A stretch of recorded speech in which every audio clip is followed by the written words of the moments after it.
తాకట్లో ఉన్న మీ బంగారాన్ని విడిపించి ఆ రోజు ఆన్లైన్ రేటుకి కొంటాం. Sharma gold company. నమస్కారం అండి, సుమన్ టీవీకి స్వాగతం. నేను గీతాంజలి. ప్రస్తుతం మనతో పాటు ఉన్నారు భక్తి తత్వవేత్త, ప్రవచనకర్త దరహాస్ పాలకొల్లు గురుగారు. గురుగారితో మాట్లాడి రామాయణం గురించి ఎన్నో వివరాలు చెబుతూ ఉన్నారు, మనం తెలుసుకుంటూ ఉన్నాము. ఒక్కొక్క భాగంలో మొత్తం 5 భాగాలుగా సిరీస్ మీరు తప్పకుండా చూడండి. ప్రతి ఒక్కటి కూడా మనకు అర్థమయ్యే రీతిలో విపులంగా తెలియజేస్తూ ఉన్నారు. ఏవేవైతే ముఖ్య విషయాలు మనం తెలుసుకోవాలో అవి అయితే 2వ భాగం, 3 భాగాలు, అలాగే 4, 5 భాగాలుగా. మరి ఇవాళ ఏ అంశం గురించి చెబుతున్నారు? ఎందుకంటే రామాయణం గురించి ఎంత విన్నా మనకి తనివి తీరదు. మరి ఇవాళ మాట్లాడుకునే అంశం ఏమిటి, దాని నుంచి మనం ఏం నేర్చుకోవచ్చో తెలుసుకుందాం. గురుగారు నమస్కారం అండి. నమస్కారం అండి. రామాయణం వీటి గురించి చెప్తున్నారు, ఒక సిరీస్ ఆఫ్ వీడియోస్ చేస్తూ ఉన్నాము. అసలు ఎలా ప్రారంభించారు అనేది మీరు చెప్పారు. పరిప్రశ్నతో ప్రారంభమైంది, ఇలా అడగటం వల్ల ఇలా నారదుల వారి నుంచి రామాయణం ఇలా జరిగిందని. అప్పటికే రామాయణం జరిగింది అంటున్నారు. అయితే ఇంత 100 శ్లోకాలది ఏదైతే ఉందో రామాయణం, అది నారదుల వారు సంక్షిప్తంగా నారదుల వారు వాల్మీకి వారికి చెప్పినది. కానీ ఇంత విపులంగా, ఇంత అర్థమయ్యే రీతిలో వాల్మీకి వారు ఎలా రాశారు? ఇది ఒక పెద్ద ప్రశ్న. అంటే మనకు అనిపిస్తుంది, సరే ఒక పలానా ఆయన నారదుడు అనేటువంటి ఆయన వాల్మీకి 100 శ్లోకాలు చెప్పాడు, ఆయన విన్నాడు, అయిపోయింది. నారదుడు సరే చూసుంటాడు అనుకుందాం, కోఇన్సిడెంటల్ గా ఆ టైంలో ప్యారలల్ గా ఉన్నాడు, చూశాడు, చెప్పాడు. ఇప్పుడు మనకు రామాయణం మొత్తం కథలో చూసుకుంటే విభీషణుడు లంకలో రావణుడితో ఇలా మాట్లాడాడట. ఆ విషయం వాల్మీకి రామాయణంలో ఉంటే వాల్మీకి ఎలా తెలిసింది? క్వశ్చన్ వస్తుంది.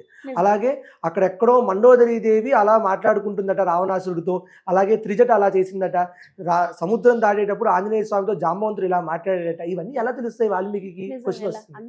అయితే అంత అసలు ఆయన లేడుగా అక్కడ, ఎలా తెలుస్తుంది? అందుకే మనం ఎప్పుడు మనకున్నటువంటి ఫిజికల్ లిమిటేషన్స్ ని వాల్మీకి, విశ్వామిత్రుడికి, వశిష్ఠులకి అలాంటి వాళ్ళకి మనం ఆపాదించకూడదు. ఎందుకంటే మన ఫిజికల్ బాడీ ఎన్నో విషయాలు చేయగలిగిన we are limiting it our self. So వాళ్ళు లిమిట్ చేయలేదు. ఎలా లిమిట్ చేయలేదు? They broke those barriers by తపస్సు. ఆ తపస్సే మనం చేయడం సాధన అయితే మనకి ఈ విషయాలన్నీ అర్థమవుతాయి. సరే, అది పక్కన పెడితే ఇదా 100 శ్లోకాలు చెప్పాడట నారదుడు. అబ్బా థ్యాంక్ యూ గురువు గారు, చాలా బాగా చెప్పారు అని చెప్పి ఆయన దాన్ని పునశ్చరణ చేసుకుంటున్నాడట. పునశ్చరణ చేసుకుంటూ అలా ఒకరోజు సాయంకాలం పూట అనుష్ఠానం చేయడానికి భరద్వాజముని, శిష్యుడైనటువంటి భరద్వాజముని వీళ్ళందరితో పాటు వాల్మీకి కూడా వెళ్తున్నాడు. వెళ్తుంటే అక్కడ ఓ చెట్టు దగ్గర 2 క్రౌంచ పక్షులు, అందరికీ తెలిసిందే, ఓ చెట్టు దగ్గర 2 క్రౌంచ పక్షులు ఉన్నాయి. ఆ క్రౌంచ పక్షులు మంచి మిథునంలో ఉన్నాయి. ఆ 2 ప్రేమించుకుంటున్నాయి. ప్రేమించుకుంటుంటే ఒక బోయవాడు ఆ 2 క్రౌంచ పక్షులు, ఒక క్రౌంచ పక్షిని కొడితే ఆ క్రౌంచ పక్షి కింద పడింది ఒకటి, ఇంకోటి దాని చుట్టూ విలపిస్తుందట. ఇది మనకు అర్థం కావాలి. ఎందుకంటే పాతకాలంలో ఒక సినిమా ఉంది, అడవి రాముడు అనే సినిమా ఉంది, అందులో ఒక లిరిక్ ఉంటుంది అనమాట. కరకు బోయేడే అంతరించగా కవిగా అతడు అవతరించగా అని. అంటే బోయేవాడు వాల్మీకి అనిపిస్తుంది. కాదండి, వాల్మీకి ముని, రత్నాకరుడు వాల్మీకి అయ్యాడు.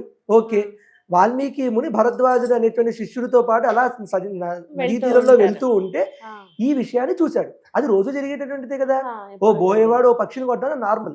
కానీ నారదుడు చెప్పిన రామాయణం విన్న తర్వాత అనుష్ఠానానికి వెళ్ళినటువంటి ఈయనకి ఆ విషయాన్ని చూసి అనుకోకుండా అప్రయత్నంగా ఓ శ్లోకం బయటకు వచ్చింది. మానిషాద ప్రతిష్టాంత్వాం అగమశాశ్వతీ సమః యత్క్రౌంచ మిథునాదేకం అవధి కామమోహితం మానిషాద. నేనేదో చెప్పానని కాదు, అంటే బోయేవాడు వాల్మీకి కాదు, వేరు వేరు అనేది నేను చెప్పింది కాదు, వాల్మీకే చెప్పాడు.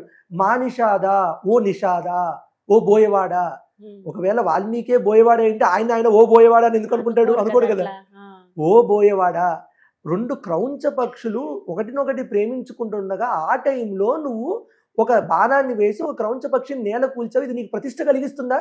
మానిషాద ప్రతిష్టాంత్వాం అగమశాశ్వతీ సమః, నీకు ప్రతిష్ట కలుగుతుందా అనేసి వెళ్ళిపోయారట.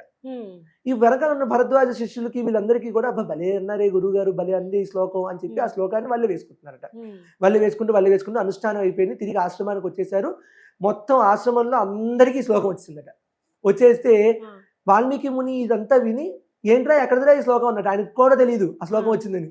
అదేను గురుగారు, ఇందాక మీరు ఆ బోయవాడిని చూశారు కదా, బోయవాడిని చూసి ఈ శ్లోకం అన్నారు కదా అంటే ఆయన చాలా ఆశ్చర్యంగా ఫీల్ అయ్యాట. ఎందుకంటే ఈ శ్లోకము అనుష్టుప్ ఛందస్సులో ఉన్నట. వేదాలన్నీ కూడా అనుష్టుప్ ఛంద అంటాం కదా, అనుష్టుప్ ఛందస్సులో ఉన్నాయట. అరే ఇంత అప్రయత్నంగా వేదములన్నీ ఉన్నటువంటి ఛందస్సులో ఈ శ్లోకం ఎలా వచ్చింది, ఎందుకు వచ్చింది అనేది ఆయన ఆలోచిస్తుంటే అప్పుడు అక్కడికి బ్రహ్మదేవుడు వచ్చాడట. బ్రహ్మదేవుడు అంటే క్రియేటర్. బ్రహ్మదేవుడు అంటే ఏదో 4 తలకాయలు ఉంటాయి, పెద్ద కిరీటం పెట్టేసుకుంటాడు, పద్మంలో ఉంటాడు, హంసవాహనుడు, ఇవన్నీ కాదు. Creator of this entire universe. అంటే who is the witness to everything, అలా ఆలోచించాలి. అన్నిటికీ విట్నెస్ అయినటువంటి ఒక ఆయన ఈయన దగ్గరికి వచ్చి తపస్సు చేస్తాడు కాబట్టి ఈయన దగ్గరికి వచ్చి, నాయన నువ్వు రామాయణం రాయి, అందుకే నీకు అనుష్టుప్ అనేటువంటి ఛందస్సులో ఈ శ్లోకం వచ్చింది. బ్రహ్మ ఆగమనమే 2వ సర్గ రామాయణంలో ఉన్నటువంటి బాలకాండలో 2వ సర్గే బ్రహ్మాగమనం. బ్రహ్మదేవుడు వచ్చి, నాయన నువ్వు రామాయణం రాయి, రామకథ రాయి, నారదుడు చెప్పినటువంటిది, ఇది లోకానికి హితం చేస్తుంది, రాముడి కథ ధర్మం కథ, ఇది నువ్వు రాయటం మొదలుపెట్టు అంటే అప్పుడు రామాయణాన్ని రాయడం మొదలుపెట్టారట వాల్మీకి. అలా మొదలైంది. సో మానుషాద ప్రతిష్టాంత్వం అనేది ఇన్స్పిరేషన్, అంటే ఒక ఇగ్నిషన్. సో అది ఎందుకు వచ్చింది అనే క్వశ్చన్ ఈయనలోకి వచ్చింది కాబట్టి బ్రహ్మదేవుడు దానికి ఆన్సర్ చేయడానికి వచ్చాడు. మీరు ఆలోచించండి, ఎందుకంటే ఎక్కడ రామాయణంలో ఎక్కడ చూసినా కానీ ఈ బుద్ధిలో ఒక ఆలోచన వచ్చి దానివల్ల ఒక కార్యం జరగడం జరుగుతుంది. అందుకే రామాయణాన్ని గాయత్రితో సమానం అంటారు. ఎందుకంటే మనం గాయత్రి మంత్రంలో చదువుకున్నప్పుడు ధియో యోన ప్రచోదయాత్ అంటాం. ఎందుకంటే ధియో అంటే బుద్ధిని ప్రచోదన కలిగించేటటువంటిది గాయత్రి. అలా ఎక్కడ ఏ విషయం జరగాలో ఆ జరగడం కోసం ఎవరి బుద్ధి ఎలా ప్రచోదనం అవ్వాలో వెనకాల అమ్మవారి శక్తిగా నడిపిస్తున్నారట. అందుకు 24,000 శ్లోకాలు రామాయణంలో వస్తే 24 అక్షరాల గాయత్రితో సమానం అన్నారు. ఒక్కసారి గాయత్రి మంత్రం చదివితే 24,000 శ్లోకాలు ఉన్నటువంటి రామాయణం చదివినట్టే. అలా వాల్మీకి మొదలుపెట్టాడు. అయితే మళ్ళీ రీఐటరేట్ చేసే విషయం ఏంటంటే వాల్మీకి రామాయణంలో ఉన్నవి 6 కాండలే. శ్రీరామ జననంతో మొదలై శ్రీరామ పట్టాభిషేకంతో పూర్తవుతుంది. 2 శ్రీరామనవమి శ్రీరామనవమి జరిగాయి. ఈ 2 గుర్తుపెట్టుకోవాలి. అయితే దశరథ మహారాజు ఉండేవాడు. అన్ని పేర్లు కూడా చాలా సింబాలిక్ గా ఉంటాయి, అర్థం చేసుకోవాలి. దశరథ మహారాజు అయోధ్యకు రాజు. అయోధ్య అంటే ఏంటి? ఏ యోధుడు భేదించలేనటువంటిది అని అర్థం కదా. ఇదే మేము కిష్కింధపురి అనేటువంటి సినిమాకి నేను రైటర్ గా చేశానండి. నేను కౌశిక్ అన్న డైరెక్టర్ ఇద్దరం కూర్చొని ఈ కాన్సెప్ట్ మేము సినిమాలో పెట్టాం. ఎందుకంటే ఇలాంటివి చెప్పాలి కాబట్టి. అయోధ్య అంటే ఏ యోధుడు భేదించలేనిది అని అర్థం కదా. అంటే ఆ అయోధ్య ఏదో కాదు, మన శరీరమే. ఆ అయోధ్యకు రాజు దశరథుడు. దశరథము అంటే ఏంటి? 10 గుర్రాలు ఉన్నటువంటి రథం. ఏమిటి? మన శరీరమే. 5 జ్ఞానేంద్రియాలు 5 కర్మేంద్రియాలు. ఈ 10ని రథముగా పెట్టుకుని దాన్ని రథసారథిగా ఉన్నాడట. అంటే దాన్ని ఎఫిషియెంట్ గా నడుపుతున్నాడట దశరథుడు. అంటే మన 5 జ్ఞానేంద్రియాలు కర్మేంద్రియాలని మనం ఎఫిషియెంట్ గా కంట్రోల్లో పెట్టుకుంటే మనమే దశరథుడు. అటువంటి దశరథుడే అయోధ్యను పరిపాలిస్తాడు. అంటే అప్పుడే ఈ శరీరము ఏ యోధుడు భేదించలేనటువంటిదిగా ఇంప్రెగ్నేటబుల్ గా ఉంటుంది. అది దశరథుడు. అంటే రాముడు అవతార పురుషుడు కదండి. అలాంటి అవతార పురుషుడు ఒకటి కొడుకుగా పుట్టాలి అంటే ఆయన ఎంత అదృష్టవంతుడు అయ్యిండాడు, ఆయన ఎంత ఎఫిషియెంట్ అయ్యిండాలి. అది దశరథుడట. దశరథుడు అప్పటికే 60,000 సంవత్సరాలు రాజ్య పరిపాలన చేశాడు. అదేంటండి 60,000 సంవత్సరాలు రాజ్య పరిపాలన చేస్తాడు. మరి ఆ లెక్క చూసుకోకూడదు. మనం అంటే చచ్చి చెడి 60 సంవత్సరాలు బతుకుతున్నాం. ఇది జరిగింది కలియుగంలో కాదు కదా. కలియుగానికి పైన ద్వాపరం పైన త్రేతాయుగం, పైగా జరిగింది ఈ సైకిల్లో కాదు కదా, ఈ మహాయుగంలో కాదు కదా. తర్వాత ఎపిసోడ్ లో మాట్లాడుకుందాం. కానీ ఈ మహాయుగంలో జరగలేదు కదా, అది ముందు మహాయుగంలో జరిగింది. సరే, అది పక్కన పెడదాం. అటువంటి దశరథుడు అయోధ్యకు రాజుగా ఉండి 60,000 సంవత్సరాలు రాజ్య పరిపాలన చేసిన పాపం పుత్రులు పుట్టలేదట. అదేంటండి అంటే పిల్లలు ఎవరు లేరా అంటే పిల్లలు ఉన్నారు. కౌసల్యాదేవికి ఒక ఆడపిల్ల జన్మించింది. ఆ ఆడపిల్లే శాంతాదేవి. ఈవిడే రాముల వారికి అక్క. మరి ఆడపిల్ల పుట్టింది కదా, అయినా మగపిల్లలు కావాలని ఇదంతా ఫెమినిజమా, ఇదంతా యాంటీ ఫెమినిజమా, మేల్ షావనిజమా అని డౌట్ వస్తుంది. రాజ్యాన్ని ముందుకు తీసుకెళ్లాలంటే ఒక మగవాడు కావాలి, ఒక రాజు కావాలి. కాబట్టి కొడుకుంటే బాగుండని దశరథుడు అనుకున్నాడట. శాంతాదేవికి అప్పటికే అంటే దశరథుడికి కౌసల్యకి పుట్టినటువంటి శాంతాదేవికి అప్పటికే పెళ్ళైపోయింది ఎవరితో? ఋష్యశృంగుడు అనేటువంటి మునితో. ఋష్యశృంగుడు అనేటువంటి ముని ఎక్కడికి వెళ్తే అక్కడ వర్షాలు పడతాయట. సో ఆ ఋష్యశృంగుడు అనేటువంటి మునితో వివాహం అయింది. అయితే దశరథుడు మరి రాజు కావాలి కదా, తర్వాత యువరాజు కావాలి కదా అని అక్కడ ఉన్నటువంటి వశిష్ఠ మహర్షిని అడిగితే పుత్రకామేష్టి యాగం చేయించండి, మీ అల్లుడు ఉన్నాడు కదా ఋష్యశృంగుడు, ఆయన చేయిస్తే చాలా బాగుంటుంది అని చెప్తే ఋష్యశృంగుల వారిని పిలిపించి ఋష్యశృంగుల వారితో పుత్రకామేష్టి యాగం చేయిస్తే ప్రాజాపత్య పురుషుడు వచ్చి పాయసాన్ని ఇచ్చారట. పాయసాన్ని ఇస్తే కౌసల్య, సుమిత్ర, కైకేయి ముగ్గురికి ఇస్తే రాముడు, భరతుడు, లక్ష్మణ, శత్రుఘ్నుడు పుట్టారు. ఎందుకంటే వయసు ప్రకారం చూసుకుంటే రామ, లక్ష్మణ, భరత, శత్రుఘ్నులు అంటాం. కానీ రామ, భరత, లక్ష్మణ, శత్రుఘ్నులు. రాముడు, భరతుడు, తర్వాత లక్ష్మణ, శత్రుఘ్నులు పుట్టారు. వాళ్ళిద్దరూ సుమిత్రకు పుట్టారు. ఎందుకంటే మనకు చాలా కామెడీగా కూడా ఉంటుంది. ఏంటంటే తెనాలి రామకృష్ణ గారికి ఒక చమత్కారమైనటువంటి ఒక పద్యం ఉందన్నమాట. ఏంటంటే సీతాదేవి ఉన్న రాముడు ఇద్దరు మాట్లాడుకుంటున్నారట. అయితే వాళ్ళిద్దరిలో ఏమనుకుంటున్నారంటే లలనల్లు పాయసమాలిన పుత్రులు కలిగేదరా అని క్షమాసుత నవ్వన్. సీతాదేవి రాముడు చూసి నవ్విందట. ఎక్కడైనా విన్నావా ఆడవాళ్ళు ఎక్కడైనా పాయసం తింటే పిల్లలు పుడతారా? ఎందుకంటే వాళ్ళ అమ్మవారు అందరూ పాయసం తాగితే పుట్టారు కదా అంటే ఈయన ఊరుకుంటాడా? ఈయనేమన్నాడు, లేదు లేదు పొలమున దొరికెదరని ధీబలరాముడు సీత చూచి పక్కున నగి అని అన్నాడట. అంటే ధీబలం ఉన్నటువంటి బుద్ధి బలం ఉన్నటువంటి రాముడు లేదు లేదు పాయసం తాగితే పుట్టరు, పొలంలో దొరుకుతారు నీలాగా అని వాళ్ళిద్దరు. ఇది నిజంగా అదే చెప్పుకోవాలి. ఇది నిజంగా జరిగిందా? జరగల. ఎందుకు? వాల్మీకి రామాయణంలో లేదు. కానీ వినడానికి, నవ్వుకోవడానికి, చెప్పుకోవడానికి ఎంత బాగుంది. అలా మనం లోపల ఉన్నటువంటి భావానురక్తి కోసం చదువుకునేవి ఇవి, కానీ అసలు జరిగినటువంటి ఫ్యాక్ట్ ఎప్పుడూ వాల్మీకి రామాయణమే రిఫరెన్స్. సో అలా రాముడు, లక్ష్మణుడు, భరతుడు, శత్రుఘ్నుడు పుట్టాడు. అయితే అక్కడ ఉన్నటువంటి విష్ణువే రాముడిగా పుట్టాడు. ఎందుకంటే విష్ణు ఎందుకు పుట్టాల్సి వచ్చింది?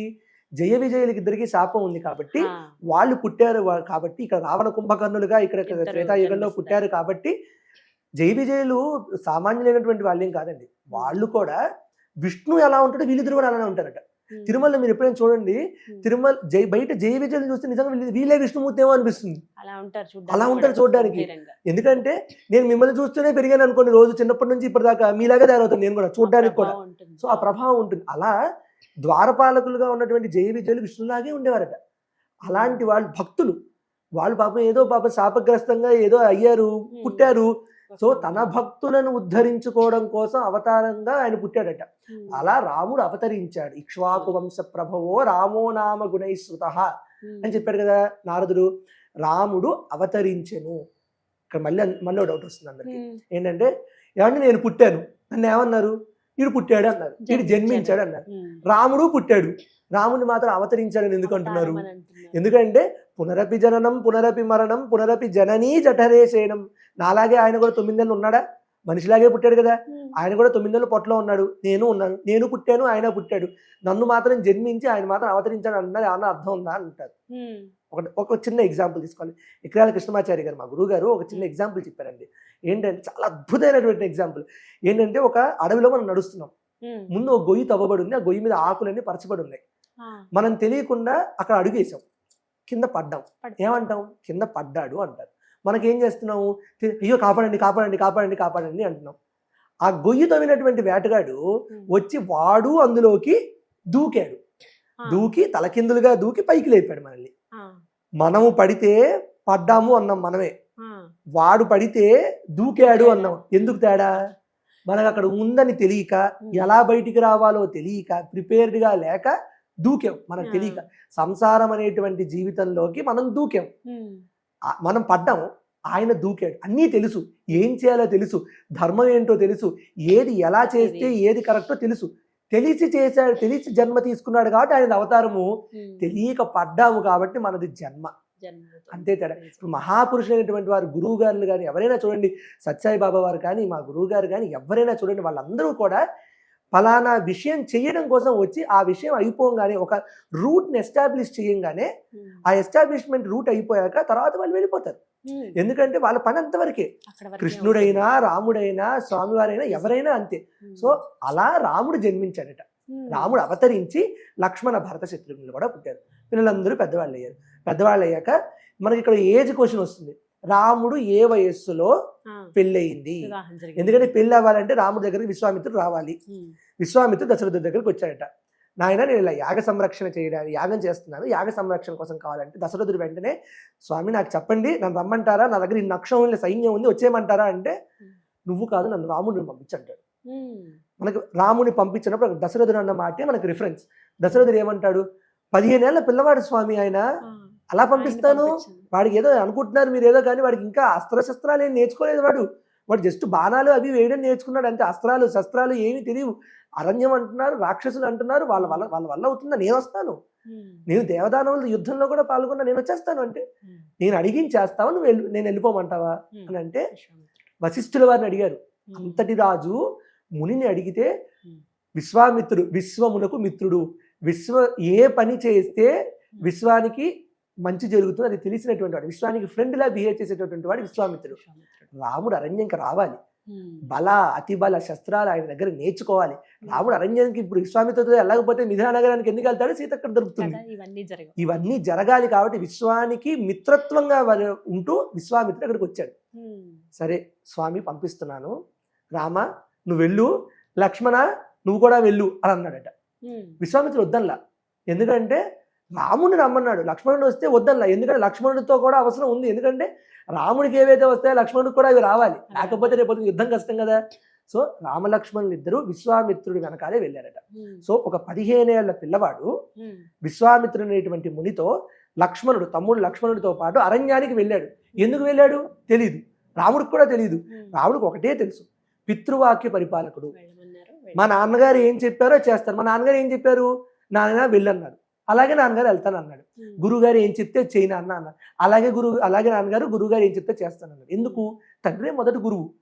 అలా సత్యవాక్యో దృఢవ్రత, దృఢమైనటువంటి పితృవాక్యం అనేటువంటి వ్రతాన్ని పూనుకున్నటువంటి వాడు రాముడు. అందుకు రాముడు కథ మనకు తెలియాలి. ఎందుకంటే ఇవాళ రేపటి రోజుల్లో నాన్నగారి మాట వినేదేంటి, ఎవరి మాట వినేది లేదు, I have my own freedom అనే పాయింట్లో వెళ్ళిపోయారు. రాముడు అలా ఎందుకున్నాడంటే, కానీ మళ్ళీ గుర్తుపెట్టుకోవాలి, రాముడికి ఆ మాట చెప్పిన దశరథుడు. తండ్రి దశరథుల్లా ఉంటే కొడుకు రాముడిలా ఉంటాడు. ముందు అది కూడా నేర్చుకోవాలి, తండ్రి మారాలి, కొడుకు మారాలి. సో పితృవాక్య పరిపాలన పట్టుకొని రామలక్ష్మణులు ఇద్దరు విశ్వామిత్రుడితో పాటు అరణ్యానికి వెళ్ళారు.